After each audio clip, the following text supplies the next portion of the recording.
C'est le moment de vérité. L'instant où on doit pouvoir se regarder en face et se dire les choses, même si elles sont désagréables. Fini la politique de l'autruche qui consiste à se mettre la tête dans le sable pour ne pas affronter sa réalité, pendant que d'autres s'occupent de se développer en nous faisant proprement les poches. Si on ne le fait pas, personne ne viendra développer l'Afrique à notre place. Dénoncer, c'est bien, mais il faut aussi construire, élaborer un projet. Ceci est la Corée du Sud, 10e économie mondiale, respectée de tous. Regardez à quoi elle ressemblait en 1960. Elle aussi était colonisée par les Japonais. Savez-vous que la Corée du Sud, dans les années 1960, avait une économie presque identique à celle du Cameroun et de la Côte d'Ivoire?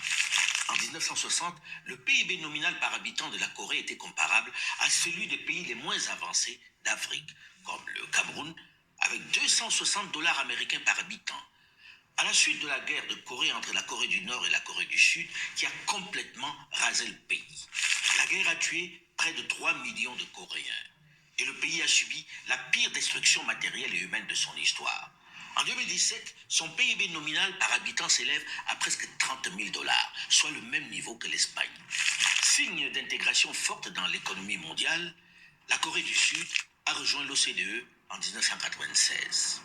Regardez par vous-même la différence entre ce pays et les nôtres d'Afrique, qui sont pourtant montrés comme le haut du panier sur notre continent.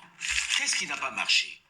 Autre exemple, Singapour, un pays insulaire situé à l'extrémité de la Malaisie, légèrement plus petit que la ville de New York, avec ses 5,6 millions d'habitants. Malgré sa petite taille et sa main-d'œuvre modeste, le pays affiche une production économique de près de la moitié de 1 billion de dollars, ce qui en fait la 33e plus grande économie du monde. Il surpasse ainsi de nombreux pays beaucoup plus vastes, comme les Émirats arabes unis, le Vietnam ou même la Malaisie, son proche voisin du Nord, qui dispose de 2 fois plus de main-d'œuvre, de 2 fois plus de superficie et de 2 fois plus de ressources naturelles. Souvenez-vous, il y a à peine 5 décennies, Singapour était un pays désespérément pauvre, encore marqué par une longue histoire d'occupation. Une petite ville dépourvue de ressources. Après une amère occupation par les forces japonaises, Singapour a dû être reconstruit pratiquement à partir de zéro. Pendant des décennies, il était essentiellement une mégapole misérable. La plupart de ses habitants vivant dans la pauvreté. Sachant les tensions qui pouvaient découler de la coexistence de groupes de personnes aussi diversifiées dans un espace aussi hostile, Singapour a été expulsé de la Malaisie en 1965. Son économie était moins importante que celle de la Côte d'Ivoire ou encore du Sénégal. Regardez ce qu'elle est devenue et regardez l'état de nos pays. Autre exemple, et j'arrête là la douleur, Dubaï. Il y a 50 ans, voici à quoi ressemblaient les Émirats arabes unis. Un bout de désert qui ne donnait envie à personne d'y aller, sauf bien sûr les autochtones, les bédouins. Le plus important immeuble ici était celui-là. Il ne dépassait pas 7 étages. Souvenez-vous que le golfe Persique ne prend son indépendance qu'en 1971, soit plus de 11 ans après l'immense majorité des pays africains francophones. C'était il y a 50 ans. 50 ans plus tard, voici Dubaï. Dubaï est devenu l'un des lieux forts de l'économie du monde. Ils ont maîtrisé l'eau dans ce pays qui en manquait tant. Peuple du désert, en quelques années, ils ont purifié la mer. Ils ont transformé les dunes de sable en jardins. La planète les montre en exemple. Ils affirment la fierté d'un peuple longtemps soumis au colonialisme. Les Émirats arabes unis attirent les investisseurs du monde entier. Pendant ce temps, regardez la Guinée avec ses énormes richesses minières, son potentiel hydraulique qui continue pourtant de vivre dans le noir, sans électricité. Parce que j'ai des frustrations quand je vois mon continent tel qu'il est aujourd'hui. Et je ne suis pas à l'aise et je sais qu'on mérite mieux. Regardez la RDC que l'on qualifie de scandale géologique tant il est riche de ressources, avec son immense potentiel de Inga qui pourrait fournir l'électricité à tout le continent. Il est encore le théâtre de coupures intempestives d'électricité. Regardez sa population travailler comme des esclaves pour les autres. Soyons sérieux, qu'est-ce qui n'a pas marché? Pendant que les peuples du désert domptaient l'eau et la lumière, nous en sommes toujours aux coupures d'électricité, avec un potentiel pourtant plus avantageux. Qu'est-ce qui n'a pas vraiment marché? Pendant que que se multiplient les partis politiques et les putschs et que nous nous adonnons aux joutes verbales, les peuples s'appauvrissent, meurent de faim et sa jeunesse préfère prendre le chemin du Nord, revend de goûter. Voilà. Voyez-vous? Eh ben oui, oui. Eh ben écoutez, merci à ceux qui ont inventé Internet. Hein. Ah, je reviens là-dessus parce que je me dis, vous imaginez s'il n'y avait pas ça, comment je fais pour donner un droit de réponse à ce monsieur? C'est un imposteur, et tous ceux qui le ressemblent, hein, parce que oui, c'est les soutiens de Foucault, là, ce sont des gens qui le ressemblent. Et c'est normal, hein, comme on dit, qui se ressemble, s'assemble. Bonjour à tous, aujourd'hui nous sommes le 4 novembre 2023, je suis un panafricain, un authentique panafricain, Djoubian, c'est mon surnom sur le net, et je suis accessoirement seulement spécialiste de la France. Mais écoutez, ce monsieur, il est à l'image, quand je dis souvent que les intellectuels ou les diplômés africains, voilà, diplômés intellectuels africains, voilà, ils font un usage caricatural de leur connaissance, de leur savoir. Bouya! Et là, qui dit mieux? Qui dit mieux? Oui. Concours d'honnêteté intellectuelle. Intégrité morale, c'est l'exigence absolue. Or, ces gens-là sont très loin de l'exigence, morale. Non. Et j'ai dit, lui, avant de faire cette vidéo, j'ai regardé un petit peu là, justement son émission, là, son reportage, ou son... Hein, c'est ce qu'il a fait, il a consacré sur... le titre, c'est quoi? Qui pour changer l'Afrique? Voilà, c'est ça. Hein? Et j'ai dit, mais sur à quoi il me fait penser, quand je dis que les diplômés et ou les intellectuels africains font un usage caricatural de leur connaissance, lui, par contre, l'inspiration qui me vient aujourd'hui, c'est de dire, voilà un intellectuel, hein, qui fait une pratique bling-bling, voilà, de son intelligentsia, ou hein, de ses connaissances, voilà, c'est ça. Hein. Alain Focard fait un usage bling-bling de ses connaissances et de son savoir. Bouillard, on est trop bon, Dieu seul sait. Oui, c'est juste les moyens. Hein. Et là, il y a matière.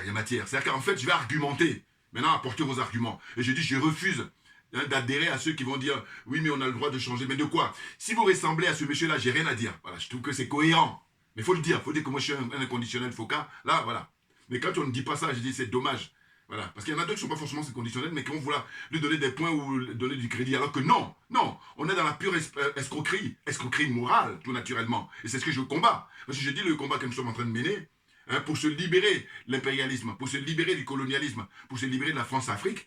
Mais il faudrait qu'on ait des gens intègres. Or, M. Foucault, intellectuellement, n'est pas du tout intègre. Parce qu'il a un carnet d'adresses, il faut le savoir, de tous les dirigeants africains. Et d'ailleurs, c'est quelqu'un qui admire Alassane Dramane Ouattara. Donc là, une fois qu'on sait ça, la messe est dite et le débat est clos. Mais je veux dire, j'enfonce le clou, moi, pour dire, hein, pour dénoncer cette imposture-là, très clairement. Je vous dis, tu peux avoir beaucoup plus d'argent, ça c'est vrai. Tu peux avoir beaucoup plus de diplômes, ça c'est vrai. Mais en revanche, le combat que nous menons pour la libération du peuple africain, pour que le peuple africain regagne sa dignité, ben, il faut préalablement une intégrité morale. Et donc, vous êtes disqualifiés d'entre de jeu, les gars. Allez faire autre chose. Allez jouer au bac à sable. Allez faire autre chose. Voilà. Soyons sérieux. Et je vous dis, moi, on prend mes vidéos, on prend les vidéos de Foucault et on les diffuse à Bamako, on les diffuse à Niamey et on les diffuse à Ouagadougou. Je parle des dirigeants là-bas. Et vous allez voir à qui ils vont donner des points. Voilà. Et quand je dis qui se ressemble, ça ressemble, c'est que il va déposer ses bagages où? Au Togo. Mais au Togo, c'est l'un des cœurs de la France-Afrique. Donc, on n'est pas sorti de l'auberge. Donc, en regardant, je me dis, mais Foucault,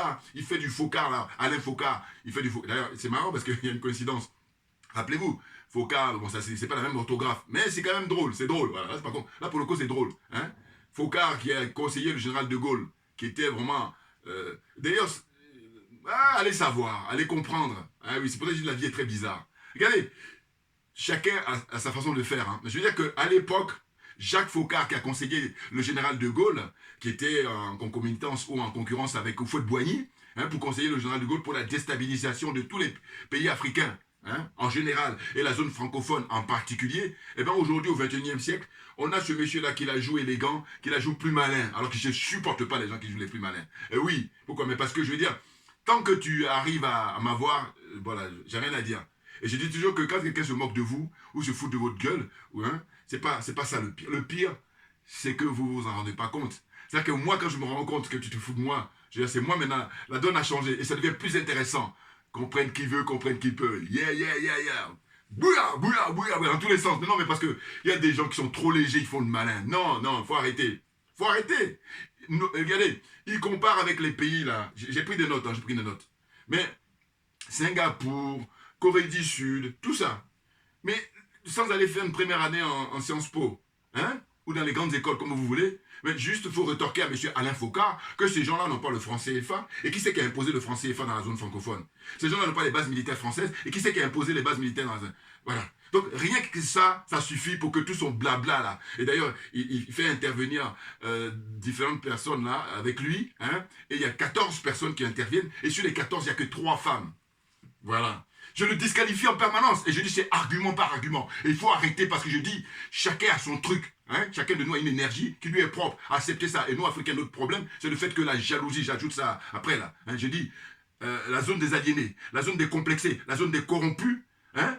Et la zone des jaloux et des sorciers. C'est ça notre problème. Or, j'ai dit, il n'y a aucune fatalité pourvu qu'il y ait une volonté personnelle, une volonté collective et une volonté politique tout naturellement. Vous comprenez? Donc quand il compare ces pays-là, il compare tantôt avec la Côte d'Ivoire, tantôt avec le Cameroun, tantôt avec le Sénégal et compagnie. Mais j'ai dit, mais il n'y a pas de base militaire là-bas, il n'y a pas de franc CFA là-bas, donc tout s'explique. Oh, jamais il va aller à la racine. Mais pourquoi? Parce que c'est un escroc, parce que c'est un gangster intellectuel, voilà, j'ose dire. Je dis, il fait un usage, lui par contre, son intelligence, c'est du bling-bling. Voilà, donc je disais, voilà, je reviens. Les personnes là qui l'a capté, il n'y a que Jules Donche, voilà. Ce jeune frère camerounais, très brillant, journaliste indépendant, voilà, il n'y a que lui qui sauve le lot, voilà. D'ailleurs, je vais revenir parce qu'il était invité en Côte d'Ivoire au mois de septembre dernier, il était dans une émission sur un plateau de télévision, là, Live TV, je crois, et puis j'étais agréablement surpris parce que, en fait, il a une pensée libre, hein, il a un esprit libre, et donc il s'exprimait, j'étais agréablement surpris, donc je reviendrai là-dessus, voilà. Donc, dans ces gens-là, les personnes qui interviennent là, pour le, comment on appelle ça, la vidéo de Alain Foucault, là, eh bien, sur les 14, vous avez 3 femmes, donc ça veut dire qu'il y a 11 hommes. Un déséquilibre total quand on sait qu'aujourd'hui, nous sommes en 2023, nous sommes au 21e siècle, vous voyez. Donc c'est des gens qui sont complètement ringards. Donc j'ai dit, soyez honnêtes les frères et sœurs. Parce que votre problème, c'est que vous n'êtes pas honnêtes. Oh, j'ai dit, le terrain dans lequel on est dans le terrain intellectuel et que par conséquent, ben, il faut faire un effort pour reconnaître que oui, là, il n'est pas à la hauteur. C'est-à-dire qu'il est en train de nous voler. Hein. Attendez. Franchement, je dis carnet d'adresse, il est... En fait, c'est des gens de personnes... Et d'ailleurs, son attitude m'intéresse. Comme je dis toujours, moi, je m'intéresse à l'attitude de l'être humain. Voilà. Alain Foucault, là, en l'occurrence, ce à quoi il veut nous emmener, c'est en fait, voilà, des gens, en fait, qui veulent... en fait, il va... Voilà, comme dirait l'autre, hein, je prends mon frère Charles Bégoulé dans ses proverbes, il dit, il va mettre son linge là où le soleil brille. Aujourd'hui, il sait que ce sont les panafricains qui sont en train de renverser la table, qui sont en train de gagner les batailles. Et du coup, il vient là pour continuer à jouer son petit malin, hein, alors que plus de 3 décennies, il a servi la France-Afrique par ce système. Et il continue d'ailleurs, parce que le fait qu'il aille poser ses bagages au Togo, pour moi, c'est une continuité. Voilà, donc tu es démasqué, je suis là pour le démasquer. Et tous les Camerounais escrocs, là, je pense à lui, voilà, je pense à qui encore comment il s'appelle l'intellectuel, là, qui est enseignant en Afrique du Sud et puis aux États-Unis, puis qui a été récupéré par Macron, là, hein. Achille Mbembe, des imposteurs. Il y a qui encore l'autre qui aime beaucoup la Chine, là. Hein? Excusez-moi, ça m'énerve. Et je dis ça, je suis quelqu'un de profondément honnête, Dieu seul sait. Regardez toutes mes vidéos. Hein? Au Cameroun, j'ai qui comme admiration. Mais il y a Mme Nyam, par exemple. Il y a qui encore? Il y a dans le passé nos anciens. Total respect, hein, pour Mongo Betty. Voilà, qui est un des pères, hein, qui a lutté intellectuellement contre la France-Afrique. Dieu seul sait, il a écrit des bouquins. Voilà, noir sur blanc. Il a été ostracisé durant toute sa vie. C'est quand il a été vieillissant qu'il a autorisé maintenant qu'il rentre au Cameroun. Et quelques temps après, il a ouvert sa librairie avec son épouse, Odile Tobner, que je salue. Hein? Voilà. Voilà, c'est des gens dignes. Et non pas sur tous ces... Ah non mais, vous savez, quand je vous dis toujours que, franchement, faut donner les moyens aux gens. Ah oui, parce que lui, les moyens dont il a bénéficié pendant des décennies, hein, de l'armada, de la logistique, de RFI, donc le ministère des Affaires étrangères françaises. Voilà. Donc tout ça, ça l'a nourri lui et sa famille. Bon, s'il ne fait pas le malin, je vais rien dire. Mais c'est pas qu'il veut faire le malin, c'est vrai que je ne supporte pas. Non mais attends, de quoi? Franchement, hein? Il passe son temps à dire on. Non, il ne nomme pas. Alors que tu prends Kémy, il va nommer. Tu prends Madame Yam, elle va nommer. On sait que sont ceux qui sont responsables de nos malheurs. Et donc l'autre là, il est là, il continue. Hein, j'ai dit, bling bling de l'intelligentsia. Voilà, ça me fait penser à ça. Mais bien entendu, on trie les gens sur le volet là. En fait, pour dire quoi? Pour dire que oui, eux ce sont des, comment dire ça, va-t-en-guerre. Eux ce sont des excités. Eux ce sont des, comment dire ça, des activistes. Et nous par contre, nous sommes propres sur nous-mêmes. BCB, n'importe quoi. Vous êtes des nazes, vous êtes des escrocs. Voilà. Et d'ailleurs, j'ai dit, votre attitude, c'est ça qui fait même que l'Afrique est en retard, très clairement. Mais pourquoi? Mais parce que si vous prenez ces pays-là, Indonésie, Corée du Sud, qu'est-ce qu'il y a encore? Les pays qu'il a cités là. Mais eux, ils badinent pas avec les traîtres. Ah oui! Alors que nous, notre problème, c'est qu'on cajole les traîtres. Hein? On les laisse faire leur malin. Alors que normalement, je vous dis, moi, si ça dépendait que de moi, on prend le système, hein, les pratiques de Jerry John Rawlings. Voilà. Ça a de la gueule. Tu es un traître, allez, boum, allez, comme font les Asiatiques, c'est tout. Alors que là, nous, notre problème fondamental, c'est ça. Bien entendu. Parce que ces gens-là, ils veulent jouer les petits malins, donc du coup, j'ai un pied avec la France-Afrique, et puis j'ai un pied avec comment on appelle ça, avec le peuple. Ils sont pires que ceux-là même qui choisissent leur camp. Choisis ton camp, tu as le droit, mais choisis-le et puis reste là-bas. Voilà, oh là non. Donc j'ai dit, je ne suis pas un spécialiste pour analyser, mais le peu que je sais, j'ai dit, mais lui, franchement, quand je vois, mais c'est vraiment l'attitude humaine, et il y a une grosse proportion en Afrique, où là, on est dans l'hypocrisie totale, on a pour, en apparence, faire croire que, oui, je viens jouer la partie pour sauver le peuple, alors que non, pas du tout, pas du tout. Hein. Le moment est venu que tu prennes tes bagages, quand tu quittes Paris, tu te déposes à Bamako, tu te déposes, comment dire ça, à Niamey, ou tu déposes à Burkina Faso, et nulle part ailleurs, hein, à Ouagadougou. Et pas aller déposer à Lomé, au Togo, franchement. Donc je dis, il fait du foca sans RFI. Comprenne qui veut, comprenne qui peut. Non mais franchement. Ah, je reviendrai souvent sur ce gars. Parce que je lui dis, vous allez prendre mes anciennes vidéos, hein, comment il s'appelle? J'oublie son nom là, celui qui aime beaucoup la Chine là. Hein, géostratège là. Je l'ai descendu aussi. Et puis j'ai dit, montrez mes vidéos. Vous allez voir ces gens-là, très souvent, en privé, quand ils réagissent, mais non, parce que je suis dans la vérité, rien que la vérité. D'ailleurs, c'est ma religion. Voilà. Et moi, je ne suis pas complexé par des gens qui, sous prétexte que le mec, il est très connu, ou la personne, elle est très connue, du coup, quand elle vient me soutenir, donc je vais fermer les yeux. Ah, hors des questions pour moi. Hein. Non, parce que je dis, je mets la défense des choses, l'intérêt des Africains, c'est-à-dire l'intérêt supérieur hein, de tous, je le mets ça au-dessus de tout. Voilà. Et donc, corruption zéro. Voilà, je vois, je n'ai pas cité les noms, mais il faut se reconnaître. Et je trouve ça dommage d'ailleurs. Non, parce que sous prétexte que quelqu'un est une superstar, et il m'a cautionné, donc je vais essayer d'être indulgent. Il est hors de question pour moi, hein. Il est hors de question. Voilà. Parce que je dis, attendez, c'est tout ça qui a fait qu'on est en retard. Donc il est question, je dis, on a suffisamment de recul, on va avancer, on va accélérer le mouvement. Et donc on va pas rigoler. Les méthodes de Jerry Rawlings. Prenez les documentaires, vous allez voir. Voilà. Et lui, il a fait comme ce qui s'est passé en Asie. En Asie, ils ont éliminé comme ça, un à un, tous les traîtres. Voilà. C'est ça qui notre problème, c'est ça. Hein. Et donc il faut ouvrir un grand débat. Pour qu'on déballe tout ça. Mais non, ils n'en seront pas capables parce qu'ils savent très bien. Des froussards, des trouillards, des escrocs. Voilà. Entrepreneuriat, gna gna gna. Non mais foutez le camp. Foutez le camp. Parce que je dis, il faut rendre à César ce qui appartient à César. Ceux qui sont les panafricains authentiques, qui sont courageux, qui aujourd'hui s'exposent, qui exposent leur vie, hein, qui sont interdits, je ne sais où, encore à gauche et à droite. Voilà. Ils ont beaucoup plus de mérite que ces gens-là qui ne prennent aucun risque, qui viennent là pour jouer les petits malins. Mais vis ta petite vie, c'est tout. Ne viens pas la ramener. Parce que moi, je suis là pour surveiller tout ce monde-là. Voilà. Franchement. Là, je vais commencer ma lecture. Non mais, qu'est-ce qu'il raconte?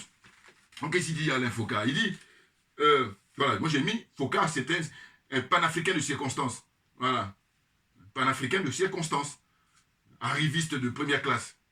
Opportuniste de première classe. Ah, ça y va, hein. Non, parce que j'ai vu là, quand il commence à parler de lui, t'as des gens là. Ouais, bon, il y a deux pôles. Vous avez le pôle troll, hein, parce que eux, par contre, c'est pour que ça mousse. Donc je les ai détectés. Et puis vous avez un autre pôle qui, eux, ils ont la même façon de fonctionner comme lui. Mais dans ce cas-là, j'ai dit, dites-moi que vous êtes un inconditionnel de lui. Dans ce cas-là, circonstance atténuante. Parce que je dis, c'est ce qui explique cela. Voilà. Mais si vous ne précisez pas ça, je vous charge aussi. Non, parce que c'est quoi? On veut avancer, on a du recul, on a suffisamment de trucs, et vous êtes là, sorcellerie oblige. N'importe quoi. Non mais franchement, oui, on a le droit de se ressaisir de machin. Mais pourvu que tu sois honnête, vraiment, oh, c'est pas le cas. C'est pas le cas du tout. Hein? Je vous dis, Jules Donche, son jeune frère, voilà, qui est patron de presse, hein, qui a créé sa chaîne depuis des décennies, oui, il me semble honnête, profondément honnête. Voilà. Mais sinon, Alain Foka, mais non. Arriviste, il m'énerve. Excusez-moi. Donc je dis quoi? Je dis bon voilà. Il dit voilà, c'est ça. Lui il dit quoi? Il dit qui pour changer l'Afrique? Voilà, ça c'est le titre de son émission. Et il dit c'est le moment de vérité, finir la politique de l'Autriche. Voilà. Il raconte sa vie là. Dénoncer c'est bien. Mais il faut aussi construire, élaborer un projet. En fait, tout est fade chez lui. C'est comme nous, en tant qu'Africains, quand on fait une sauce. Tu fais une sauce, tu vas mettre du piment. Alors en Afrique, hein, là c'est voilà, l'Afrique authentique. Oh là, lui, c'est aucune saveur, il n'y a pas de piment. Comprenne qui veut, comprenne qui peut. Là. On va avancer. Alors, la Corée du Sud, en 1960, colonisée par le Japon, les Japonais, voilà en gros ce qu'il veut nous faire comme parallèle. Il dit, voilà, vous avez eu la Corée du Sud qui a été colonisée par les Japonais, mais aujourd'hui, regardez ce que ça donne. Mais il compare ça au Cameroun, et comment dire, la Côte d'Ivoire. Mais j'ai dit, mais la comparaison ne tient pas. Pourquoi? Parce que justement, la Corée du Sud, elle reçoit chaque année hein, beaucoup d'argent qui sont donnés par les Américains, qui assurent leur protection. Beaucoup d'argent. Mais la France, elle donne quoi hein, au Cameroun et à la Côte d'Ivoire? La France, au contraire, qu'est-ce qu'elle fait? Elle vient là, elle impose une monnaie de singe, une monnaie coloniale, une monnaie maudite, hein, depuis combien 1945, donc ça fait 78 ans. Sachant qu'elle était prévue initialement pour 75 ans de durée. Là, ils ont 3 ans encore de bonus là. Vous vous rendez compte? Au lieu de dénoncer ça en permanence, ce monsieur il fait une fuite en avant, et puis les gogos là, qui ont certes des diplômes, mais sont des idiots utiles du système. Puis là, allez, partagez mes vidéos au maximum, faites des pouces, s'il vous plaît. S'il vous plaît. Oui. C'est le minimum que vous puissiez me rendre comme service. Voilà. Donc j'ai dit quoi? J'ai dit, il parle de la Corée du Sud, hein, donc en 1960, selon lui, elle est colonisée par le Japon. Donc il dit en 1960, la Corée du Sud avait une économie presque identique avec le Cameroun et la Côte d'Ivoire. Voilà, donc il part de là. D'accord? Mais sauf que si, parce qu'il faut faire les deux cas de figure, il faut dire, bon voilà, il y a eu la mainmise de la France. Mais il faut imaginer s'il n'y avait pas la mainmise de la France sur le Cameroun et la Côte d'Ivoire, qu'est-ce que ça donnerait? Voilà, s'il n'y avait pas cette mainmise de la France là, à travers le franc CFA, à travers les bases militaires, là, je te rejoins.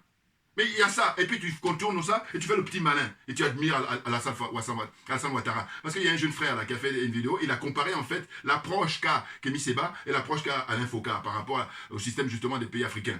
Voilà. Il n'y a pas photo, évidemment. Hein? Il n'y a pas photo. C'est pour dire quoi? C'est pour dire que, justement, dans l'étude du frère, là, j'ai vu, même l'intervention de Jean Bédel Bokassa, qui critiquait Houphouët-Boigny, pour dire que Houphouët-Boigny est responsable, justement, du système de la France-Afrique, qui consiste à déstabiliser, à appauvrir tous les pays africains au bénéfice de la France. Il intervient très rapidement, l'extrait pour Jean Bédel Bokassa. Mais, on voit là l'intervention de, Alain Foucault, qui, comme ça, gaillardement, tranquillement, dit, oui, qu'il respecte Alassane Ouattara parce que le monsieur, il a construit son pays. N'importe quoi, vous voyez, mais c'est très grave. Et donc, je vous dis, là, partagez mes vidéos au maximum, montrer ça à Niamsi et puis montrer ça à Alain Foucault, là. Mais ce sont des gens qui avancent masqués. Je vous dis, au point de vue intégrité morale, ils sont éliminés d'entrée de jeu. Oh, c'est hyper important dans le combat que nous menons. Allez faire autre chose. Voilà, va enseigner dans ton université là-bas, va bourrer le crâne des autres, mais viens pas là dire que je vais m'intéresser au truc politique. Parce que non, vous n'êtes pas dans votre élément. En tout cas, moi je vais faire votre limite. Voilà. Et je vous dis argument contre argument. Qu'est-ce que c'est que ces gens-là? L'autre va soutenir Guillaume Soro. Pareil que là, ils sont en train de chercher à l'éliminer là. Mais j'ai dit non, moi il faut le choper vivant, qu'il vienne s'expliquer pourquoi il a pris les armes pour tuer plus de 100 000 Africains en général et Ivoiriens en particulier. Qu'il vienne s'expliquer Guillaume Soro. C'est ça qui m'intéresse. Il ne faut pas qu'on l'élimine. Moi, ça ne m'intéresse pas. Je dis, moi, la vie humaine est sacrée et par conséquent, il faut le choper vivant. Maintenant qu'il vienne, il va aller à la CPI là-bas ou alors là-bas en Côte d'Ivoire au tribunal pour s'expliquer. Radio diffusée. Voilà, en direct. Voilà, là, ça a du sens. N'importe quoi. Alors, la suite. Donc, qu'est-ce qu'il dit? Il dit, voilà, en 1960, la Corée du Sud avait une économie presque identique avec le Cameroun et la Côte d'Ivoire. En 1960, le PIB nominal de la Corée du Sud était comparable avec les pays les moins avancés. Avec donc le PIB nominal, selon lui, 260 $ par habitant à l'époque en 1960. Suite à la guerre entre les deux Corées, voilà, plus de 3 millions de Coréens ont été tués. Voilà. Et en 2017, son PIB nominal, toujours Corée du Sud, s'élève à près de 30 000, 30 000 $. Voilà. Je crois que ça doit être 30 000 $ par habitant. Bon, soit le même niveau que celui de, comment on appelle ça, de l'Espagne. Voilà, c'est ça. Comparativement, en 2017, au niveau économique, la Corée du Sud est au même niveau que l'Espagne. Bon, qu'est-ce qu'il raconte encore? Il dit, la Corée du Sud a rejoint donc l'OCDE. L'OCDE, c'est des pays industrialisés là. Voilà. En 1996. Oui. Il oublie qu'il y a le soutien des États-Unis. Et puis la culture américaine n'est pas la même que la culture française. Parce que les Français, ils sont malades au point de vue paternalisme, à tel point qu'eux, ils considèrent que s'ils ne sont pas derrière toi, tu ne peux rien faire. Ils sont malades. Hein. J'ai dit, moi je suis gentil, tout le monde en psychiatrie. Tout le monde pour être soigné, il faut qu'on te soigne. Tu es malade. Voilà, c'est tout. Puis tu ne la ramènes pas. Il ne faut pas perdre mon temps. Voilà. Alors, donc la suite. Qu'est-ce que je disais? Alors, voilà. Il y a différents pays là qu'elle a énumérés. Singapour, il dit Singapour est aujourd'hui 33e pays le plus avancé au monde. Donc il compare toujours Singapour avec les pays africains. Il y a aussi les Émirats Arabes Unis. Il y a la Malaisie. Voilà. Il y a, donc il dit les économies de la Côte d'Ivoire et du Sénégal étaient plus avancées que celles de Singapour. Voilà, Singapour dans les années 60. Mais il dit qu'est-ce qui s'est passé entre-temps? Mais ce qui s'est passé, c'est qu'entre-temps, il y a l'assassinat de tous les dirigeants, tous les dignes fils hein, qui pouvaient sortir l'Afrique justement de la misère. Hein, eh bien, ils ont été assassinés par la France. Mais ça, jamais il va essayer de mentionner ça directement. Il tourne autour du pot. Malhonnête qu'il est. Non, mais c'est fatigant. Attendez. C'est dingue. Et donc, il cite aussi Dubaï. Hein, il y a 50 ans, hein, c'était un bout de désert. Hein, le golfe Persique, ce qu'il explique, lui, obtient leur indépendance en 1971. C'est-à-dire que 11 ans après les pays africains. Voilà. Hein, donc, il cite aussi, même, en terminant, hein, la Guinée-Conakry. Qu'est-ce que ça donne aujourd'hui au XXIe siècle RDC, Congo-RDC, qu'est-ce que ça donne aujourd'hui hein la population est restée très pauvre. Voilà. Il donne ces exemples-là. Et il dit, soyons sérieux, qu'est-ce qui n'a pas marché? Non, mais n'importe quoi. Tu n'es pas sérieux, toi. Toi, tu es dans l'imposture, tu es dans l'escroquerie morale, escroquerie intellectuelle. Franchement. Tu as les adresses, hein, comme ça, hein, des carnets d'adresses de tous les dirigeants africains, là, que je te parle de Patrice Talon. Mais je dis là où il est chopé, c'est qu'il parle du bien de Alassane Ouattara. Je vous dis à partir de là, qu'est-ce que vous voulez. Mais Alassane Ouattara, tout le monde sait très bien aujourd'hui, même un enfant du primaire, qu'il est arrivé là parce que c'est le choix de la France. Hein. C'est le choix de l'impérialisme en général, mais la France en particulier. La France-Afrique, voilà. Ils l'ont introduit dans le jeu pour que le business continue, puisque Houphouët-Boigny est devenu vieillissant.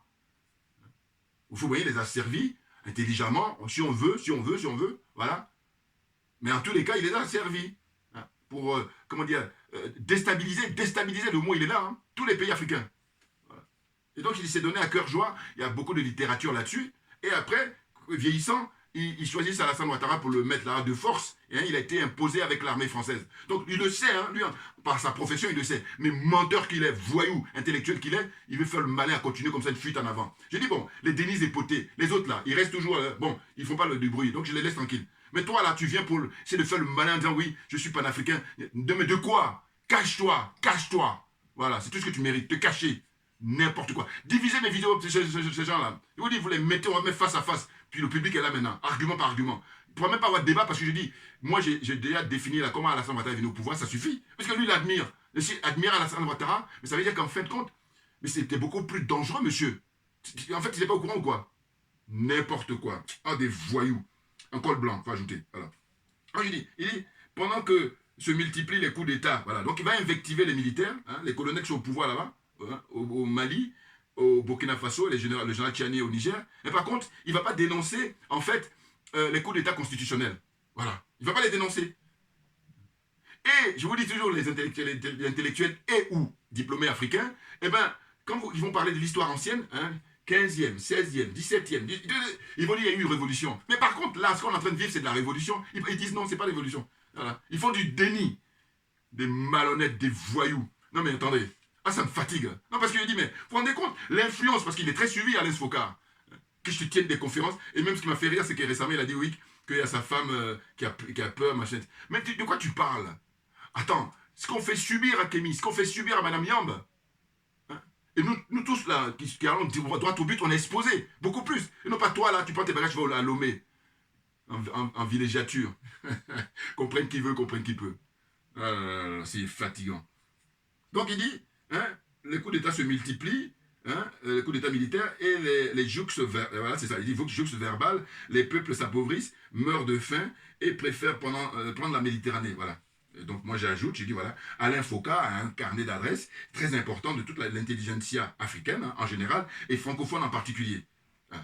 Ah, je suis convaincu, ça fait plus de 30 ans que le mec il exerce dans le système de la France-Afrique. Et il a bénéficié de beaucoup d'argent hein, donné par RFI, donc il dit RFI, du ministère des Affaires étrangères françaises, le Quai d'Orsay. Voilà. Ils l'ont nourri lui et sa famille et tout. J'ai dit c'est parce qu'il veut la ramener qui me fatigue. S'il la ramenait pas, je vais le laisser tranquille.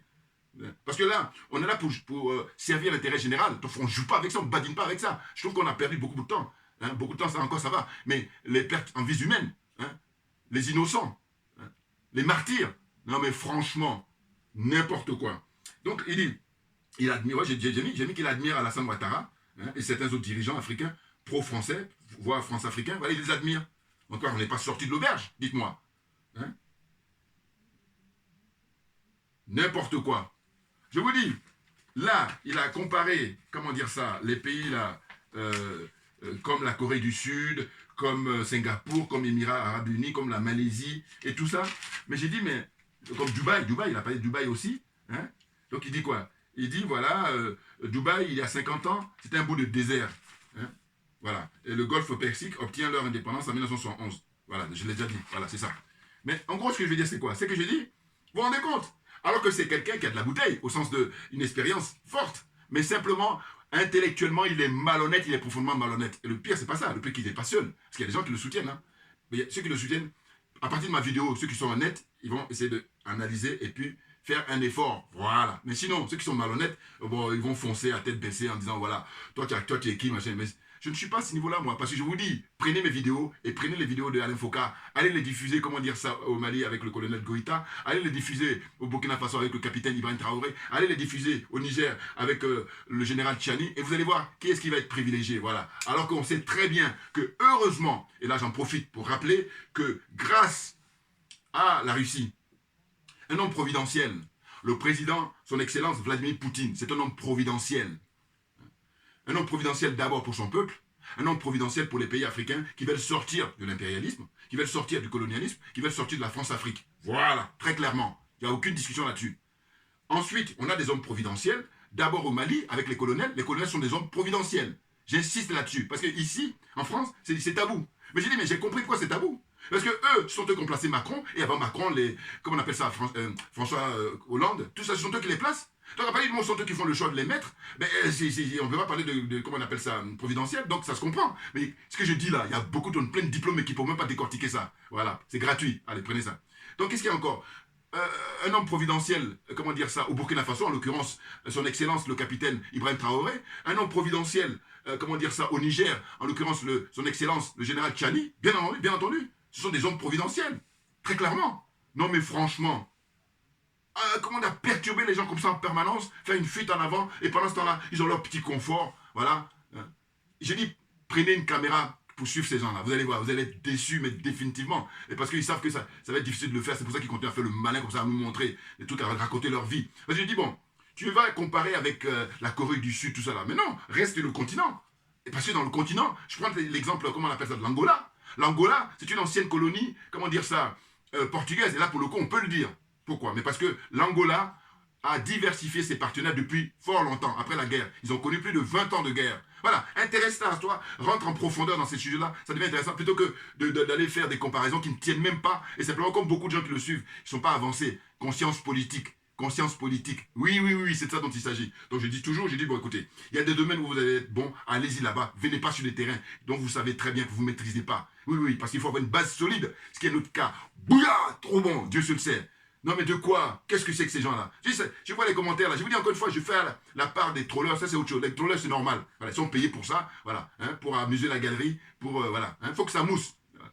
Mais il y a des gens qui ne sont pas trollers forcément, mais qui vont dire, oui mais il a le droit de... Mais il a le droit, mais c'est pourvu qu'il nous montre qu'il est honnête. Ok, là il est profondément malhonnête. Je dis, ne serait-ce que le fait de déposer ses affaires au Togo, dites-moi, est-ce que franchement, ça ressemble à quelque chose? Parce qu'entre-temps, le Togo aurait pu quitter le franc CFA. Entre-temps, le Togo aurait pu montrer qu'ils n'ont plus rien à voir avec la France. C'est-à-dire comme l'Angola, par exemple. Alors quand je dis ça, attention, je sais que l'Angola a des relations avec la France. Sauf que, l'Angola, justement, la France paye au prix du marché ce qu'elle achète là-bas comme pétrole. Voilà. Et je vais rappeler encore pour dire quoi? Pour dire que la zone CFA, quel est l'avantage de la France? Mais c'est que la France se sert gratuitement. Et par-dessus le marché. Quand tu prends gratuit et que tu es reconnaissant, ça va. Mais ils prennent gratuit et puis ils nous chient dessus. Donc, des malades, arrêtez, hein. Non, mais c'est fatigant. Et puis, comme ils sont profondément malhonnêtes, c'est pour ça que je parle de jalousie et sorcellerie. Mais pourquoi vous allez chercher midi à 14? Il n'y a pas autre chose. Et je dis, toujours pareil, quand vous allez dans le cabinet du médecin, vous êtes malade, il va vous regarder avant de vous prescrire. Il ne peut pas vous donner un médicament sans vous prescrire, enfin sans vous regarder. Voilà, il vous regarde, il vous ausculte, voilà. Et c'est à partir de là, diagnostic, il va vous demander prise de sang, prise d'urine, prise de sel, tout là. Et puis maintenant, il va dire, voilà ce qui ne va pas. Donc moi, là, à mon petit niveau, je dis, je vais regarder la situation de ces pays-là, je dis, voilà, c'est l'aliénation, c'est le complexe et c'est la corruption. Mais là, ce qu'il faudrait, c'est que arrêtez la jalousie, aidons-nous, là, les t-shirts là, mais je vous dis, c'est pour des raisons de sécurité. Mais sinon, si les gens sont de bonne volonté, si les gens ne sont pas mal intentionnés, mais je dis, mais il faut les diffuser, mais partout. Et vous allez voir, qu'est-ce que c'est? Ça, c'est puissant avec... vous prenez les émissions de Foucault, et puis prenez-moi mon truc là. Voilà. Je dis le budget qu'il a. Et qu'on ne me dise pas, oui, t'es jaloux, mais c'est pas ça ne me regarde pas. Enfin, ça ne m'intéresse pas du moins. Ça ne me ressemble pas. Voilà, c'est ce que je cherchais. Non. Non, non, moi au contraire, je suis pour que, je dis quand il y a un frère, une sœur, qui est pour le combat que nous menons, pour qu'on gagne, eh bien moi je donne mon énergie, je donne tout ce que je peux donner, hein, à la hauteur de mes moyens. Voilà. Mais malheureusement, ce n'est pas réciproque. Voilà. Et c'est pour ça qu'on continue à mener le combat. Voyez-vous? Donc franchement, ce monsieur est trop léger, il fait le malin, hein, il a servi la France-Afrique et il continue à servir la France-Afrique. Et il veut continuer à jouer les petits malins. Non, non, non, non, non. Tranquille, tranquille. Voilà. Merci à vous tous. J'espère que je me suis fait comprendre pour votre attention. Et puis comme j'ai dit, on ne lâche rien, hein, parce que c'est nous qui avons raison. D'ailleurs, comme j'ai sous les bras, hein, la patrie ou la mort, nous vaincrons. Voilà. Thomas Isidore Noël Sankara. Merci bien.